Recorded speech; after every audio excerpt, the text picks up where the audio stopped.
Welcome to Spirit Speak, Exploring the Afterlife with Connie and Barry Strohm. Your hosts are here to speak the words of the spirits and answer your questions. Now, here are Connie and Barry.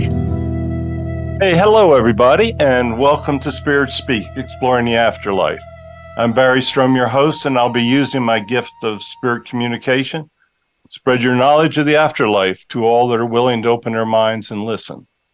And I'm Connie Strohm, your co-host. This week, we're going to investigate evil energies. Our guest will be the famous exorcist, the Reverend Shawn Whittington, good friend of ours. Our goal in this show is to bring you as much information about what happens after death and in the spirit world as possible. If you missed our show last week, we channeled the archangels Michael, Raphael, and Azrael.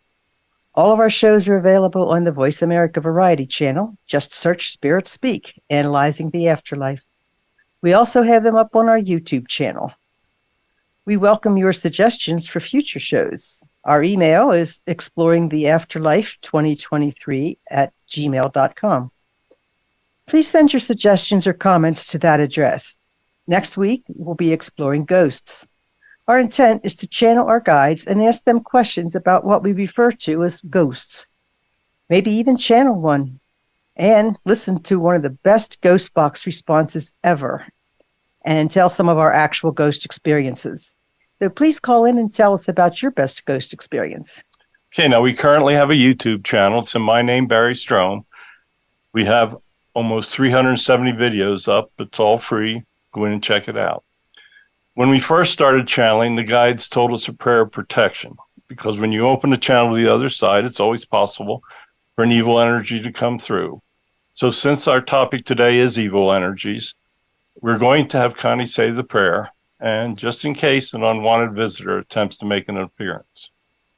God, please grant us your wisdom and protection. Grant us the knowledge that we can handle and keep us safe from all things that will harm us. Keep the messages positive and pure love. Keep us safe from our egos. We ask these things in the light of the seen, the unseen, and the honesty of God. Amen. Okay, Connie, I'd like to spend as much time as possible with our guest on this show. So here is the Reverend Shawn Whittington. Shawn, how are you today?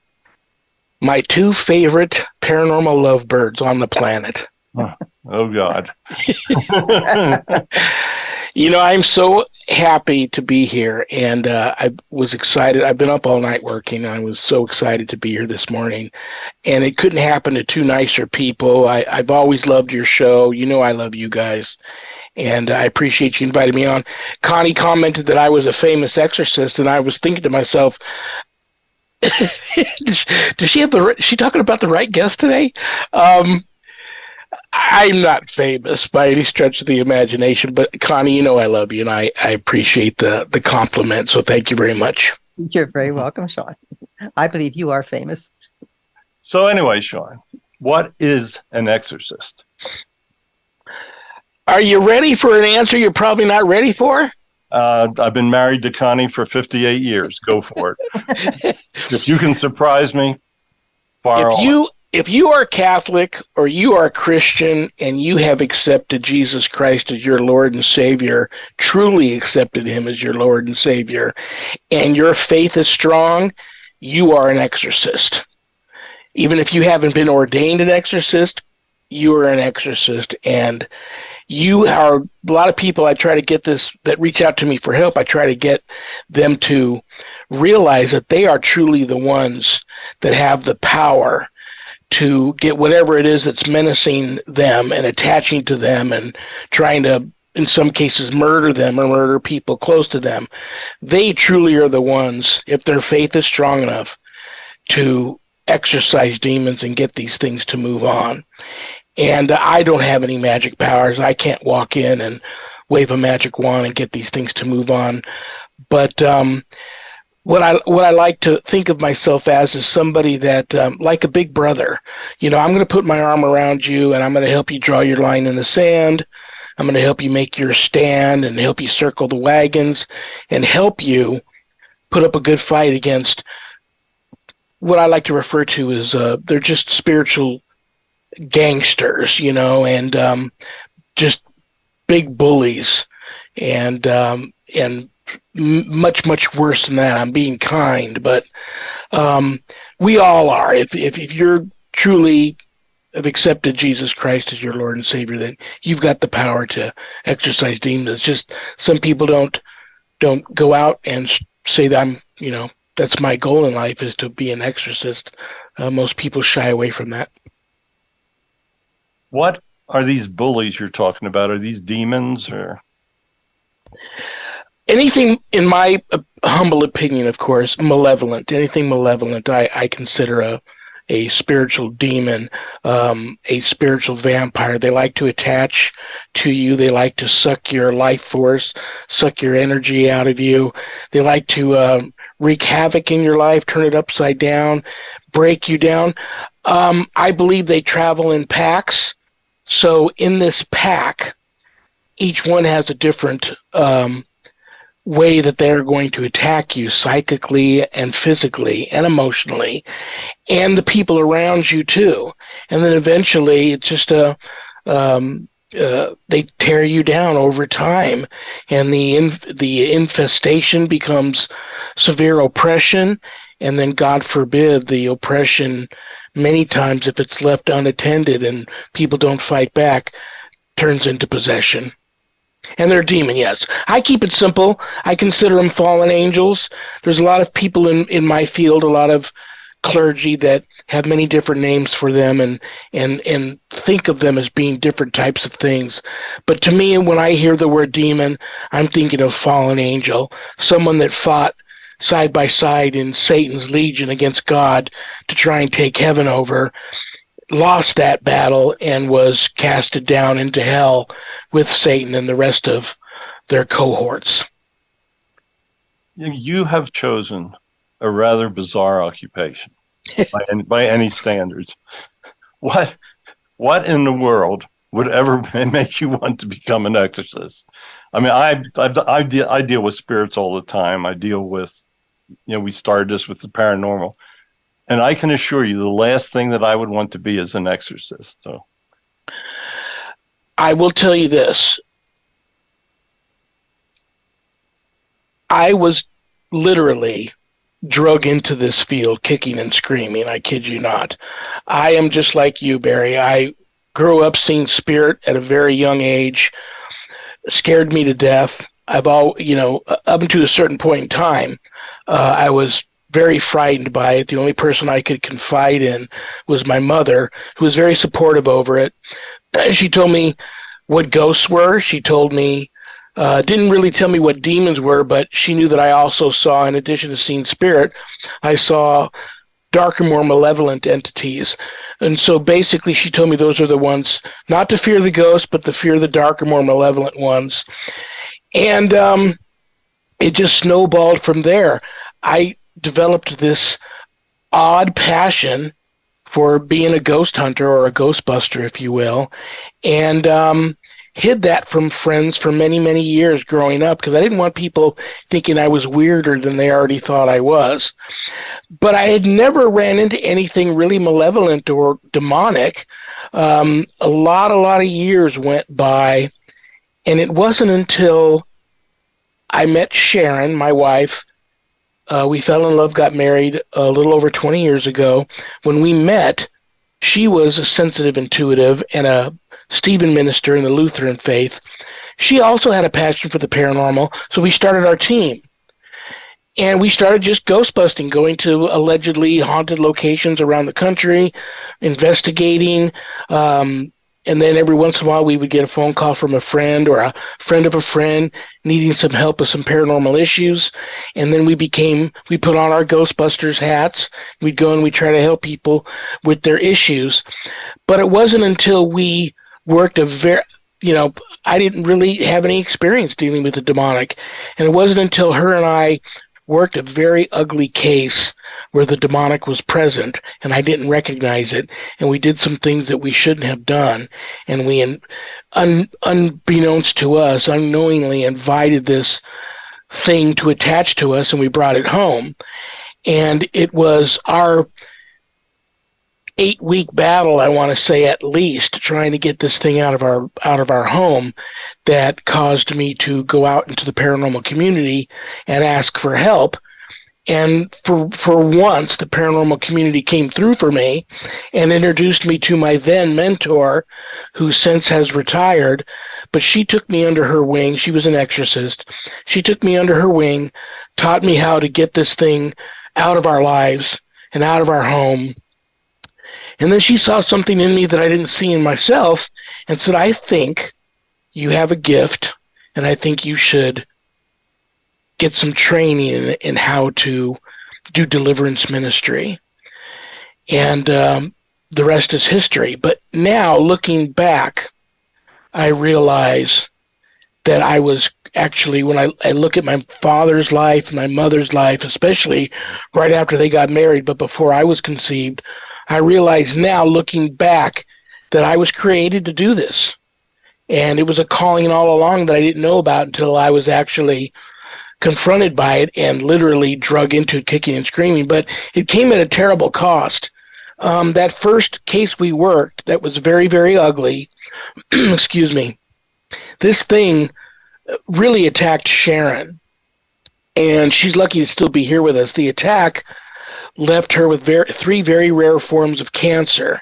Now, she's a little older than me, but the healthiest person on the planet, doesn't drink, doesn't smoke, no history of cancer in her family. But this insidious attack, it almost killed her. In fact, she wouldn't be here if it wasn't for extreme divine intervention. But she ended up coming down with three very rare forms of cancer, and we fought that for many, many years. And finally, I'm happy to say that she's still here with us. And the last set of MRIs and tests and so forth that we've done show no remnants of the disease left in her. And so I'm grateful to God for that. And like I said, if it wasn't for extreme divine intervention, she wasn't expected to survive that. So I guess what I want to tell people is it's a very popular field: ghost hunting, ghost busting, paranormal investigating. Every time you turn on the TV or every time you get on Facebook or YouTube, there's somebody that's claiming to be a demonologist, and they're not. I can tell right off the bat when I see somebody who claims to be one if they are the real deal or not. And this is very, very dangerous. This isn't a Hollywood movie that we're all acting in. These things are very real, and the difference between a haunt and a demonic case is that the demonic is out to kill you or kill those around you. And so it's a very, very serious thing. And I just want people to know to be careful. Have fun, jump into this field. Paranormal investigating is a great field, but I tell people all the time that come to me that want to take my course and learn how to be an exorcist, I tell them I can't teach you how to be one. It's a calling. I can teach you how to teach you about deliverance ministry and spiritual warfare, and teach you how to fight back and help friends of yours fight back if they're ever targeted. But I can't teach you how to be an exorcist. That's a calling. Shawn, how does a person know that they're being possessed by a demon? Usually they're the last person that knows. I'm not a psychologist or psychiatrist. I have people reach out to me all the time. I'm possessed. And right when they say that to me, I know that they're not. They may be experiencing infestation, and they may have an attachment, and they may be going through a severe case of demonic oppression. But if they're telling me they're possessed, I already know that they're not. Having said that, in addition to myself talking to a psychiatrist and a psychologist probably on a monthly basis, because the last thing you need coming to your home if you're being targeted by the demonic is a crazy exorcist. You don't want that. So to make sure I'm not going crazy, I do speak to a psychiatrist and a psychologist on a regular basis. I one of the first questions I ask people when they reach out to me, have you or anybody in your family ever been legally and clinically diagnosed with a mental illness under the care of a physician and on medication? Most of the time, I'm fibbed to.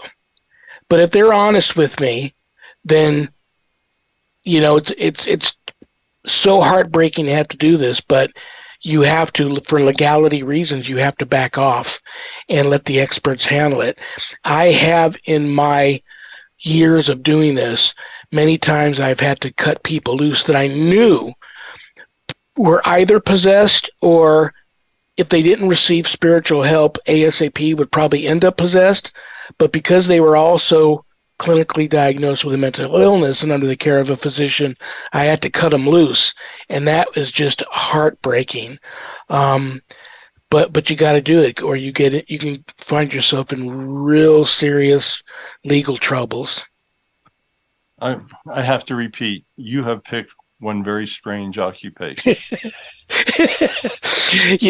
Honest to God, it picked me. It really did. Here I am fighting for my wife's life. She ended up with, like, practically overnight, her whole tongue became a giant squamous cell carcinoma tumor. That spread and became medullary thyroid cancer. The medullary thyroid cancer became another rare form of throat cancer. Then that throat cancer spread to lymph nodes all through her neck. For a year, she couldn't talk. There were months where she couldn't even swallow water. I remember my sister sent me a bottle of holy water from Lourdes, and that was the only thing that I could pour into her mouth that would go down her throat, was this holy water. And she had a feeding tube in for over a year. She went from like 140 pounds when she was first diagnosed down to about 90, and they even had to put her in the isolation ward in the hospital for a while because they were afraid she wasn't going to make it through that weight loss and going through the chemo and the radiation and all that. Yes, the doctors, all the chemotherapy doctors and the radiologists and the oncologist team and all of that, yes, they did save her life. But I was told in the very beginning she wasn't going to survive this. It was just too much. So for her to still be here is like divine intervention. I woke up one night and I'm watching her. I took like a year off of doing any type of paranormal investigations because I figured I was in the last year of her life. So I'm her home hospice caregiver, and one night it was really, really bad, and I'm looking at her in bed, and I just, yes, sir. Let me just break in a second here. We need to take a small break, and sure. We'll be back. We'll let you finish your story. Sure. Okay, so we'll be back in 2 minutes. Thank you so much for listening, and Shawn, thank you so much for being with us. Connie and Barry will be back after a few words from our sponsors. Become our friend on Facebook. Post your thoughts about our shows and network on our timeline. Visit facebook.com/Voice America. Is death the end of the journey of the soul, or a time of new beginnings? Is there proof of an afterlife? What would historic figures say if they lived today? Psychic and channeler Barry Strohm uses his gift of spirit communication to answer these questions and explore all aspects of the hereafter. Have all the information necessary not to fear life's final journey. Tune in to Spirit Speak, Exploring the Afterlife with Connie and Barry Strohm, Tuesdays at 9 a.m. Pacific Time on the Voice America Variety Channel. Voice America programs are now available on your favorite connected device, including Amazon, Alexa, and Google Home. Through streams with Apple Podcasts, TuneIn, and iHeartRadio, listening to your favorite show is as easy as saying the show name followed by the word podcast. Hey, Alexa, play Finding Your Frequency podcast. If that doesn't work, try adding on TuneIn or on iHeartRadio or on Apple Podcasts. Psychic and author Barry Strohm has now published 9 books dealing with supernatural subject from ghosts to aliens. His most recent books, Messages of God and Messages of the Prophet Muhammad for a Modern World, bring you the channeled messages of the founders of Christianity and Islam. Their words are intended to guide their followers through these modern times. These books are available in softcover and ebook on Amazon.com. Signed copies of all of Strohm's books are available on his website, www.barrystrom.com. The Internet's #1 talk station. #1 talk station. VoiceAmerica.com.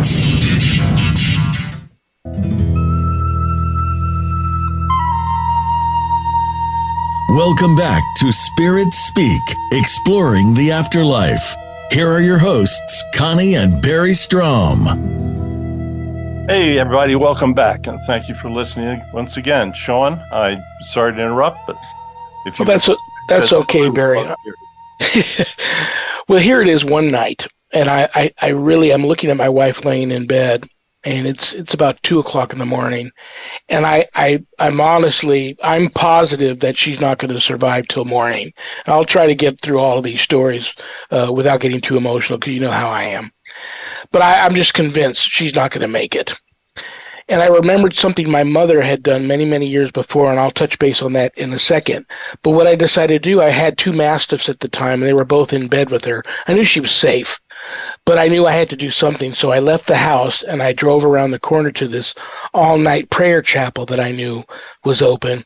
And I went in there, and I crawled on my hands and knees from the front door of this chapel all the way to the altar, threw myself on the altar, and I begged for God to spare Sharon's life.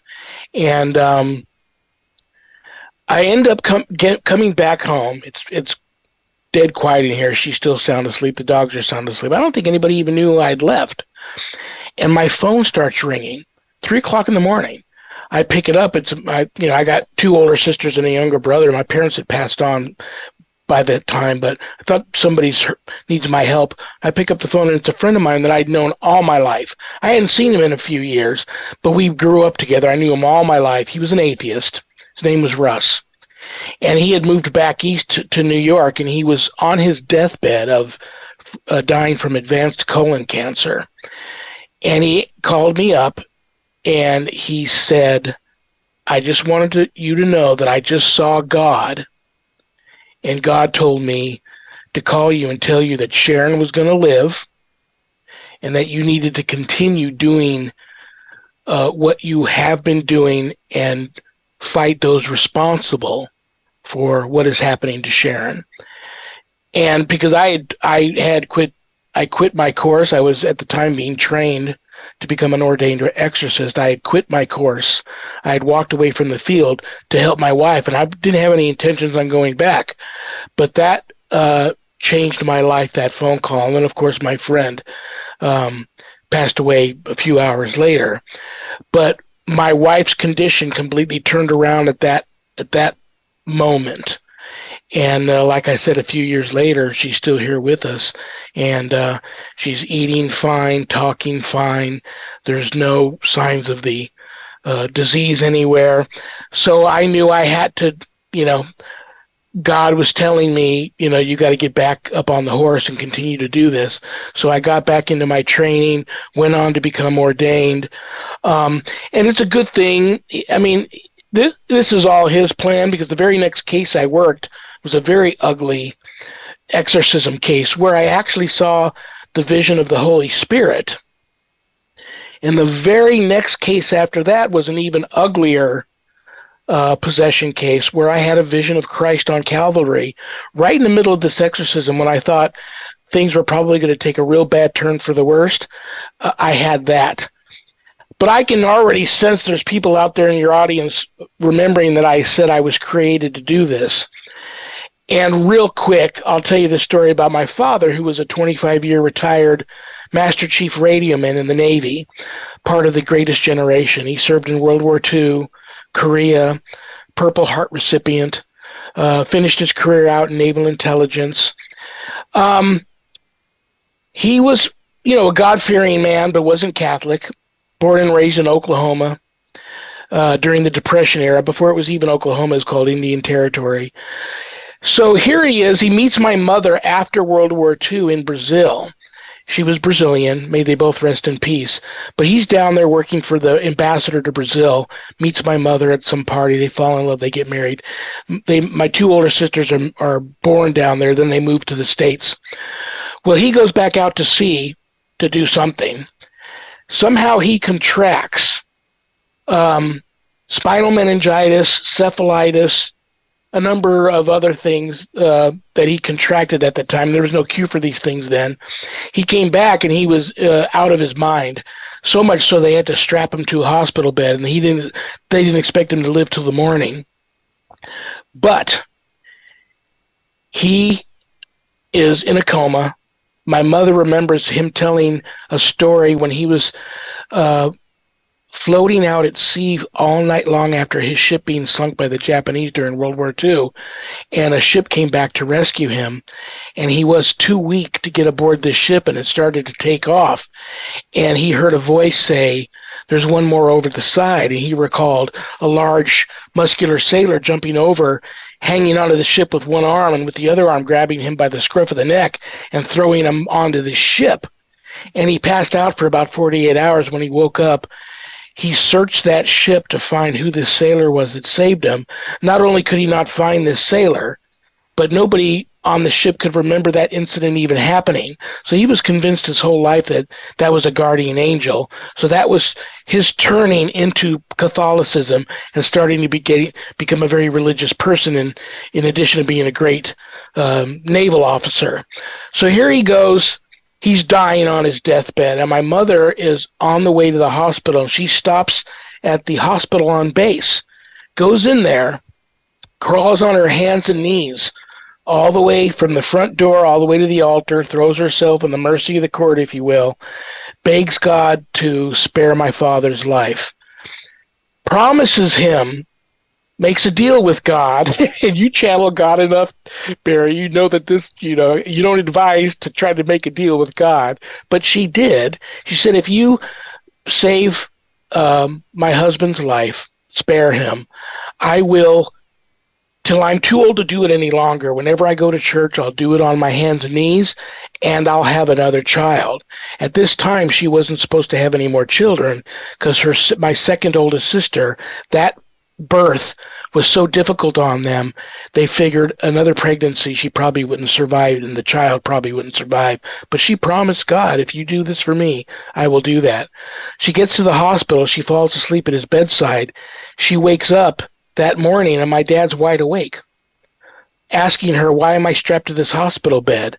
She yells for the doctors. They come in. They run all these tests on him. They found no signs of any of the disease left in him whatsoever.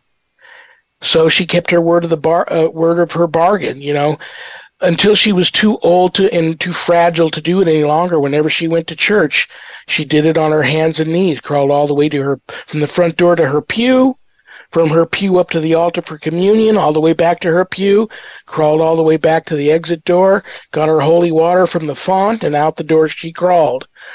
And she went ahead and had another child. Ta-da! Yours truly.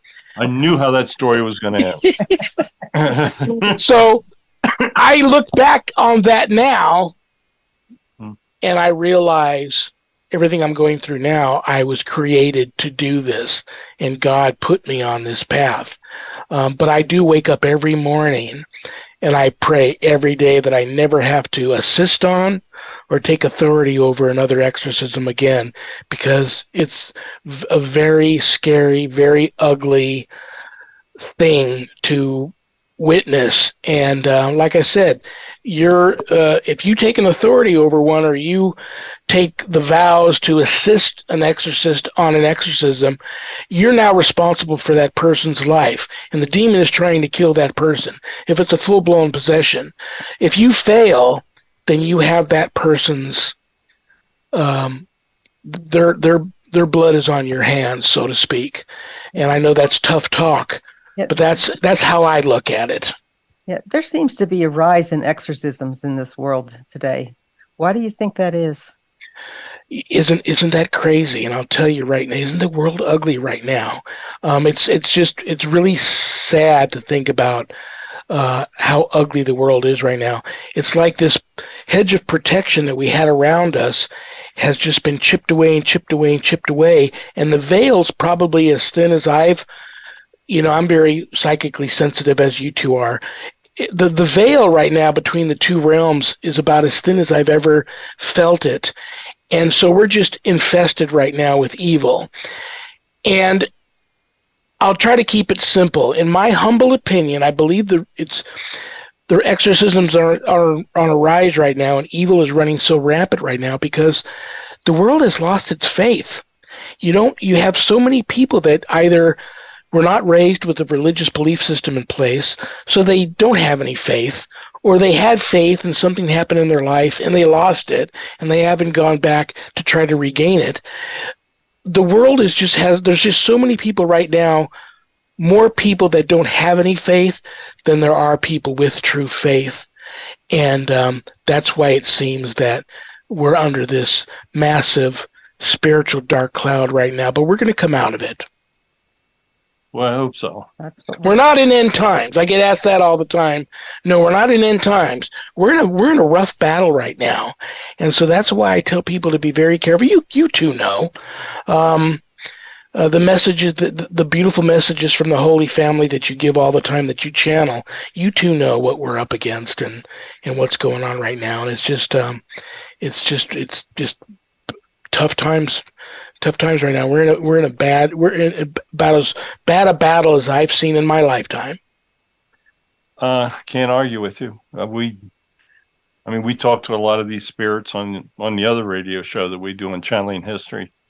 We had a really interesting show Sunday night. We had Leo Tolstoy and Tsar Nicholas on, and we talked about Russia and what's taking place over in Ukraine and all the evil going over there, and the problems Russia's had through the ages. It's not an easy time. So, what is the most frustrating or maybe dangerous exorcism you've ever tried? Well, I'm only human. God created me the way I am. So, do I still get scared? Yes. Do I still see things that make me do this? Yes. It's so I think something happens to me when I've had people that are close to me that have assisted me on exorcisms that have said, you change. You're a different person when you're in battle. And so I've been blessed with the ability to channel the Holy Spirit. And it's all you know this, it's all a matter of humility. When I go to these homes, it can be high noon here in Las Vegas, and when I drive up to a home that's demonically infested and there's somebody inside that's most likely possessed, the house looks to me like I'm looking at it through sunglasses, and I already know. But when I get up to the house and the client opens the door for me, before I even walk in, of course, I'm already on my knees and I'm saying some special prayers. But I crawl on my hands and knees over the threshold to try to show ultimate humility, because that's something demons can't, do not have, and they cannot, and they hate. So I show humility, and then when I go in there, I've already had the family agree to me that they will go through a renewal of baptismal rites. And I usually have a big basin with me, and I fill it with holy water, and I've had everybody sit on the couch, and I wash their feet in holy water like Jesus did to the apostles. And usually, sometimes, no matter how bad things are in this place, that's enough. You can hear them you can just hear them leave. You can feel them leave. But if they're not gone after that, then the battle begins. And I don't think any one has been worse than others. There have been some heartbreaking ones where after I thought everything was good, that I was able to bring closure to a case and help deliver an individual, all of a sudden these individuals will disappear on me, and it's like they are off the radar. I call friends of theirs, I call family of theirs. Like I'm thinking of this one case where this doctor, she was a doctor, had her own practice, her own office. She was possessed. Sharon and I were over there with a close friend of hers, and when I'm investigating the home, the demon manifested through her, and she collapsed on the floor. She was a big woman, too. We were able to get her up on a massage table, and her friend and Sharon were holding her down, and I'm performing the exorcism. Well, this cloud came up out of her, just like a black cloud came right up out of her, and it blasted through me. And I lost my wind. It was like it knocked the air out of me. And I see Sharon and this woman's friend looking behind me with this look on her face. Like, I hope I never see this look on Sharon's face again. But I turn around and I'm face to face with a solid 3-dimensional, solid black human figure. I can't make out if it's a man or a woman, no features. And it just looks like a person was dipped in a vat of oil or tar, and it's standing there in front of me. And then it walks down the hallway, and I go and I chase it. I hear it go up a ladder into the attic, which I already had set up because I was researching up there, investigating. I crawl up the attic. I had a mask on and goggles.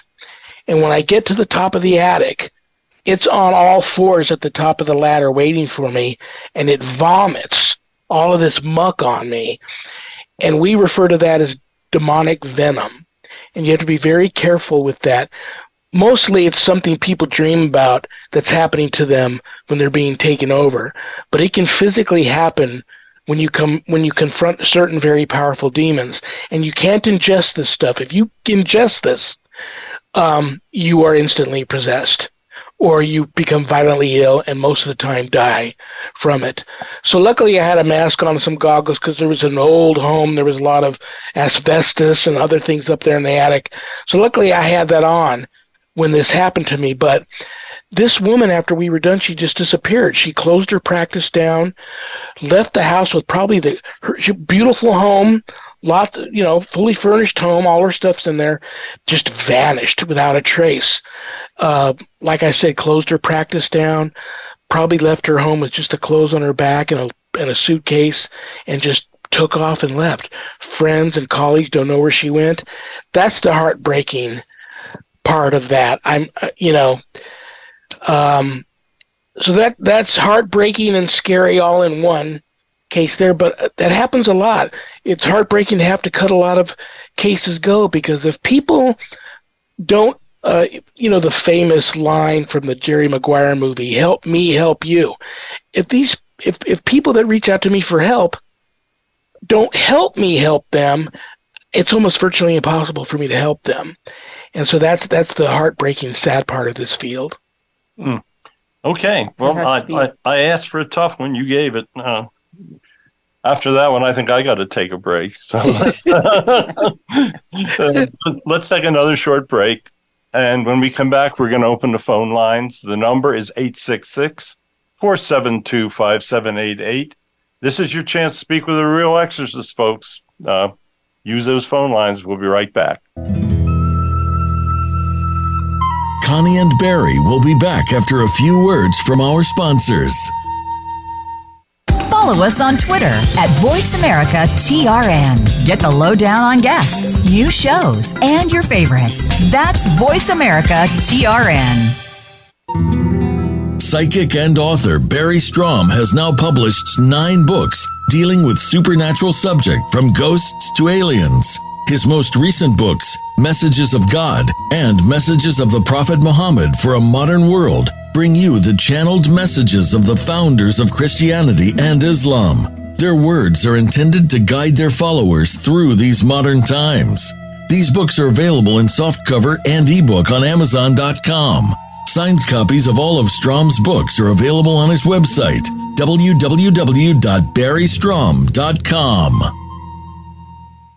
Connect with us, and we'll connect with you. The Voice America Talk Radio Network is on LinkedIn. Get the first word about happenings with the network, where our next live event will be, and what's up with our hosts. Look up Voice America on LinkedIn. Is death the end of the journey of the soul? or a time of new beginnings? Is there proof of an afterlife? What would historic figures say if they lived today? Psychic and channeler Barry Strohm uses his gift of spirit communication to answer these questions and explore all aspects of the hereafter. Have all the information necessary not to fear life's final journey. Tune in to Spirit Speak, Exploring the Afterlife with Connie and Barry Strohm. Tuesdays at 9 a.m. Pacific Time on the Voice America Variety Channel.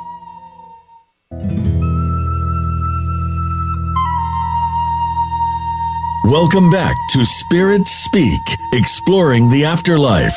Have a question for Barry or their guests? Join us on the show at 866-472-5788.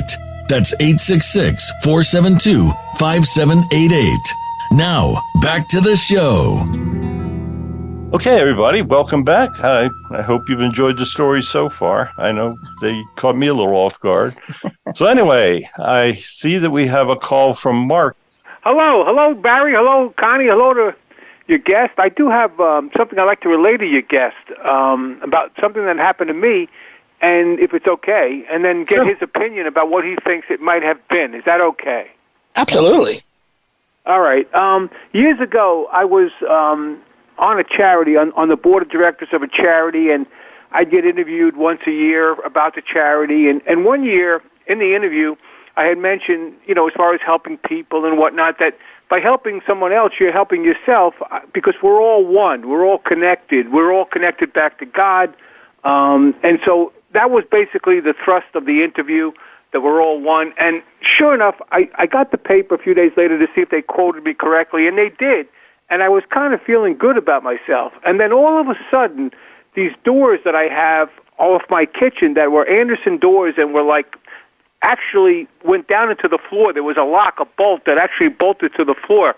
In any case, it was bolted, it was shut and everything else, but a wind came. As I'm sitting there reading the paper and feeling good about myself, a wind came, strong wind, blew the doors open, which had never happened. And then almost instantaneously, I felt this overwhelming negative presence. It was very difficult to even describe, but it really messed me up for like 3 days and 3 nights. And I had a friend who's a reverend out of New Mexico that kind of stayed with me for all that time, talking me through it, praying with me. And eventually I got better. But my question was of your guest, what does he think that might have been? Well, Mark, that's very scary. I've had many situations very similar to that happen to me, and it's the unknown is very fascinating, but also very frightening. And I don't know what you did. I'm sure you did nothing wrong, but many people that come to me that are being targeted, I tell people all the time, be careful what you say, be careful what you do. It's like I hear one of the worst things I hear people say sometimes is they'll get in not an argument, but they'll get in a conversation with me about why I am so strong in my faith and I'm wasting my time and there is no God. And they say, even if there was, I've read the Bible, and they'll say something like, I would rather rule in hell than serve in heaven. And you have to be careful what you say, because you never know what's floating around that's going to hear you and take that and use that as what they refer to as an invitation. They're always looking for an invitation and permission to attach, to enter into your life. Do I think you were targeted for some reason? I don't know. I don't believe so, though. I think it might have been, what were you doing at the time? Were you involved in ghost hunting or ghost busting? Are you psychically gifted, or were you dabbling in the occult, attending seances or anything like that? No, it was nothing like that. No, nothing like that, seances or nothing like that. But what did your minister tell you that happened? What did he feel happened, and why you sound like such a nice gentleman, why maybe something came to visit you, especially at your home there like that? Well, yeah, that's a very good question. And Reverend Phil, I've known now 45 years or so. So at that point in time, we had known each other maybe, 25, 30 years.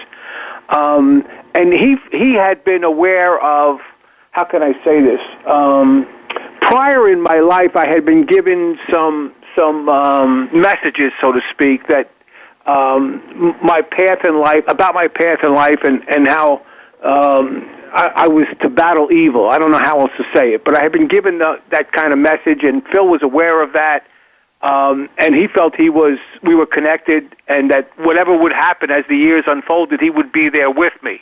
So he interpreted that happening. He thought that was all a part of my life's path, that getting that out there, that we're all one, was a very good thing. It was given from the heart, and it was meant in a very good way, and that disturbed the negativity, the negative force, the evil force. I don't know what word you want to use.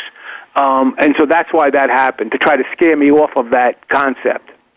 Do you mind me asking what religious belief system you have in place personally? Now? Yes, sir. Or when I was a child? Well, when this happened. When this happened, okay.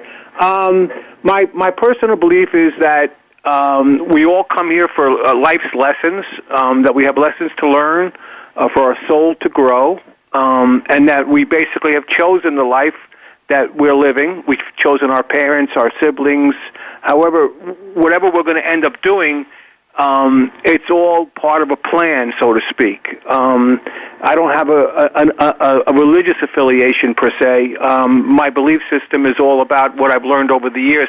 I started having precognitive dreams in my 20s, and that kind of made me wonder what the heck is going on, and I was trying to understand that, and so that kind of set me on a path. I don't know if that answers your question or if that helps you or not. It does help me a lot. Well, I think you're probably psychically gifted, and more so than you even realize, and that made you a target. And being a good person, having a good soul, also made you a target. Most people like us in this field, we have wanted posters of us hanging up in hell, and right. there are just so many of them. I think of a story of this demon telling an exorcist once. Yes. Hey, we're this kind of short segment. We got another call. We got a couple of them waiting, so let's try to see what we can do with the next call. Okay? Thank you. Thank you, Mark. Yeah, thanks, Mark. All right, let's talk with Winifred from New York. Hello. Hi, Winifred. Hi, Hey. Winifred. Hi. How are hi you? there. Nice to hear you. Wonderful show. Hey guys, nice to be on, Barry. I have a question. I've been doing a lot of work lately with people that claim they've been MK Ultra'd and the mind control, and you being there in the Vegas area and all that. Do you run into that? Is there a differential between what you're finding in the demon world and some of that? It's what I do at times can be so overwhelming. I try to keep it simple because I can get easily distracted and led astray on paths that I shouldn't go down, rabbit holes I shouldn't go down. That's really, that stuff is a little above my pay grade.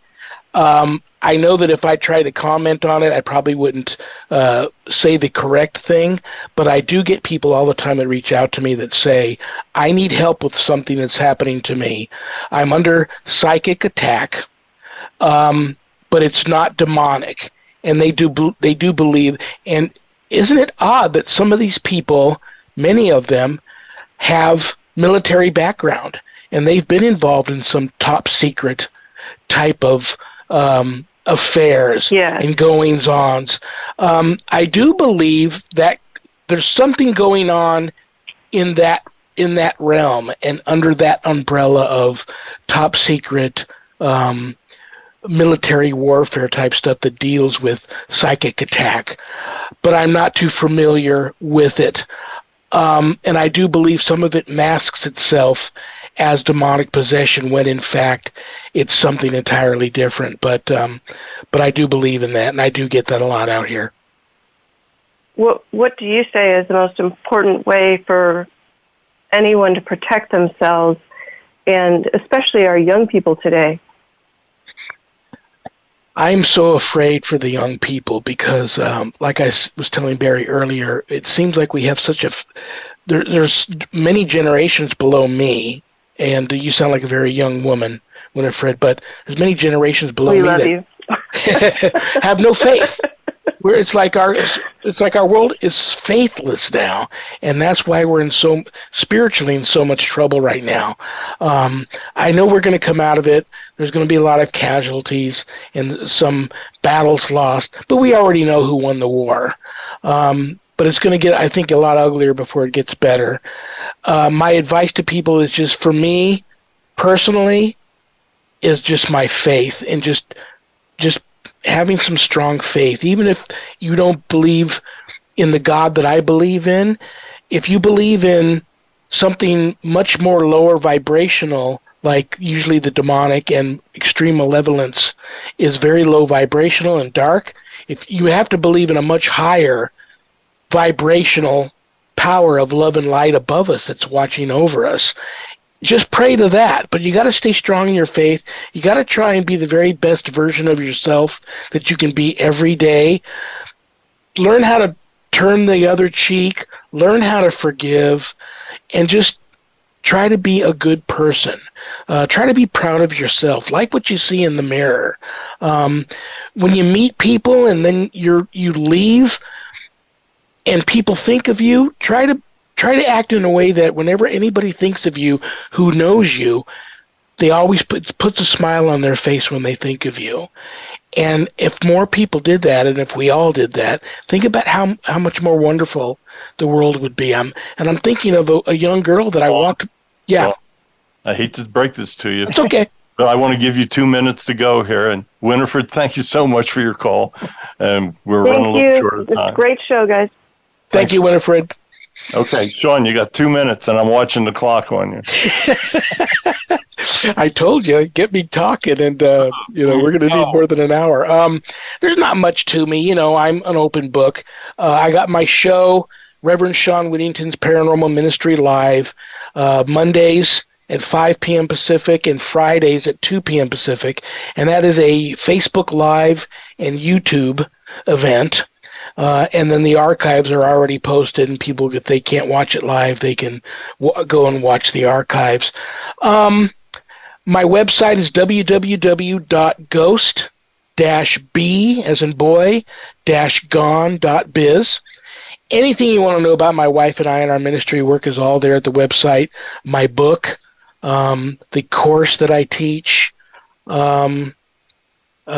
and a lot of other stuff. I'm also a certified spiritual advisor, so if anybody needs help of a spiritual nature, not paranormal, there's a place on the website where you can make an appointment with me. You can buy my book there. You can sign up for my course there. And I just recently entered the seminary. I know people are wondering, you were already an ordained minister and an ordained exorcist. You're 63. What would possess you, bad word, to go into the seminary? And that's too long of a story. We'll have to do that when you bring me back. And it's a project that I was working on. And I met a bishop, a Catholic bishop, who asked me if I wanted to enter his seminary, and how could I not? But that's a story for a different time. And that's me. I'm approachable. If anybody wants to send me a private message or an email or a text message or call me, I'm easy to find and I'm approachable. Okay. Thank you, Shawn. Thank you so much for coming on. We really appreciate it. God bless you both. I love you both. Okay. I love you, Thank Shawn. you. God bless you. All right. Next week, we're going to be investigating ghosts. We're going to channel our spirit guides with questions about that type of energy. One evening, we channeled a spirit that we knew had died 150 years early and had not even known it was dead.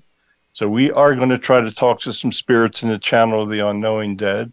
I'm going to play an EVP, probably the best you'll ever hear, that we recorded one time. And please call in. We'd like to hear your true ghost stories. We are always interested in hearing from you out there. I'm sorry we didn't have more time today for calls.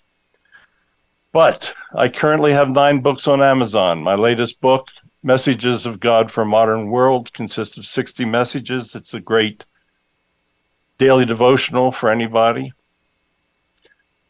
I would especially like to thank all of you for joining us on the Voice America Variety Radio Network. If you'd like to see more of our channelings, we have over 370 videos on our YouTube channel. It's in my name, Barry Strohm. We would hope that you're going to tell your friends about us. We would love to see you become regular listeners of the show. This is our third one. We thank you so much for tuning in. All of the archives are available on the Voice America Variety Network. I'd especially like to thank Shawn Whittington for joining us tonight. He has, as always, been very interesting. We could have had a 3-hour show and it would have been no problem. Please tell your friends about us. Join us Tuesday mornings at 9 a.m. Pacific Time on the Voice America Radio Network. Goodbye.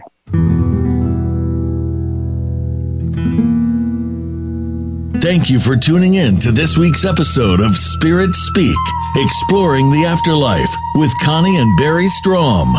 Tune in next week for another informative and inspiring episode on the Voice America Variety Channel at 9 a.m. Pacific Time.